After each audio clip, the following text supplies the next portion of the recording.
अब हम इस कविता को आगे समझेंगे। अनंत अंतरिक्ष में अनंत देव है खड़े। अनंत होता है विशाल, अंतरिक्ष में, आकाश में अनंत अनेकों देव देवता खड़े खड़े हैं। अनंत अंतरिक्ष में अनेकों देवता खड़े हैं, समक्ष ही स्वबाहु जो बढ़ा रहे बड़े बड़े।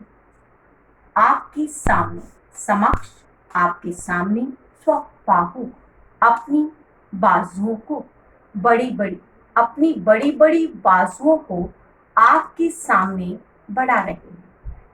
आपको क्या प्रेरणा दे रहे हैं? अनंत अंतरिक्ष में, विशाल आकाश में अनेकों देवता खड़े होकर अपनी बड़ी बड़ी बाजुओं को फैलाकर आपके सामने क्या कह रहे हैं? आपको मिलजुल कर रहना है। कहाँ? इस धरती पर। इस बात को समझना है बच्चे ध्यान से, तभी आप इसे समझ पाएंगे। अनंत अंतरिक्ष में अनंत देव है खड़े, विशाल आकाश में अनेकों देवता खड़े हैं। वे अपनी बड़ी बड़ी बाजुओं को आपके सामने फैला रहे हैं और ये संदेश दे रहे हैं कि आप धरती पर मिलजुल कर रहो, परस्परावलंब से उठो तथा बढ़ो सभी।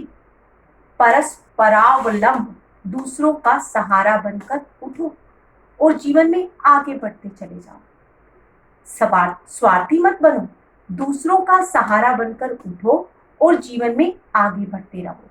अर्थात एक दूसरे का सहयोग करते हुए जीवन में आगे बढ़ते चले जाओ। यहाँ तक बच्चे समझ में आए? एक बार फिर समझा देती हूँ। विशाल आकाश में अनेकों देवता खड़े हैं। वे अपनी बड़ी बड़ी बाजुओं को आपके सामने फैलाकर आपको ये संदेश दे रहे हैं कि आप इस धरती पर मिलजुल कर रहो। परस्परावलंब से उठो तथा बढ़ो सभी, दूसरों का सहारा बनकर। लंब होता है सहारा, परस्पर, परस्परावलंब, दूसरों का सहारा बनकर उठो और जीवन में आगे बढ़ते चले जाओ। अभी अमृत अंक में अपांक हो चढ़ो सभी। यहाँ पर मृत्यु की गोद, अंक क्या होता है? गोद, अमृत्य मृत्यु की गोद में, अपंक कलंक रही, चढ़ो चढ़ना।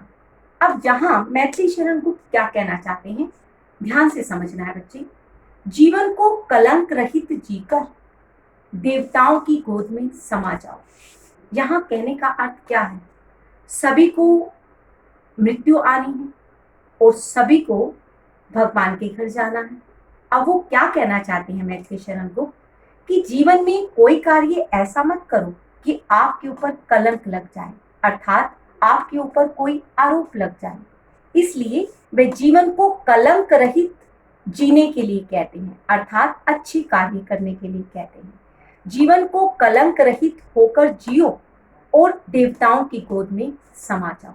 अर्थात इस पंक्ति का अर्थ मैथिली शरण गुप्त किस तरह समझाना चाहते हैं कि इस जीवन को जीते हुए ऐसे कार्य करो कि आपको लोग ये कहें कि इस जैसा कोई व्यक्ति नहीं है।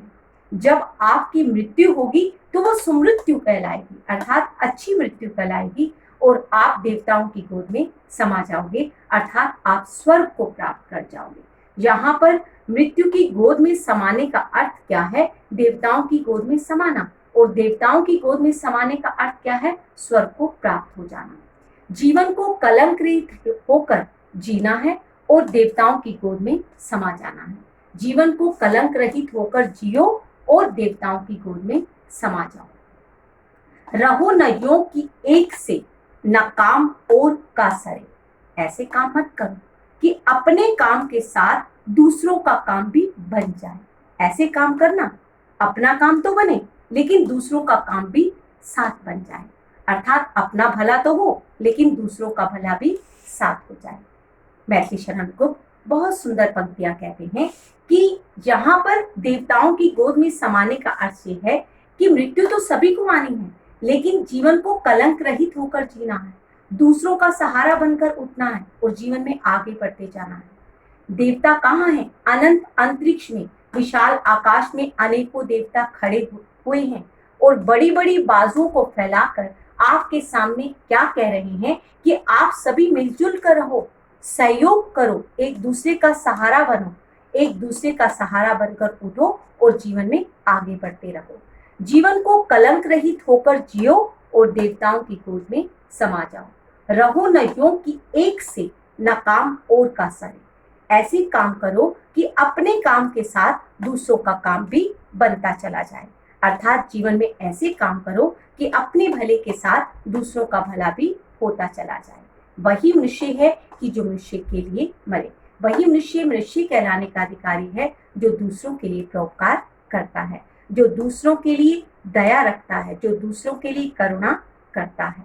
जो मनुष्य वही कहलाने का अधिकारी है, सच्चा मनुष्य वही है जो दूसरों के लिए परोपकार करता है, जो दूसरों के लिए दया रखता है, जो दूसरों के लिए करुणा रखता है। वही मनुष्य मनुष्य कहलाने का अधिकारी है। अब आपको ये कविता समझ में आ गई होगी, ये पद्यांश अच्छी तरह से समझ में आया होगा। इस पद्यांश को अच्छी तरह से समझना है, कहीं से समझ में ना आए तो मुझसे पूछ लेना है। Thank you very much.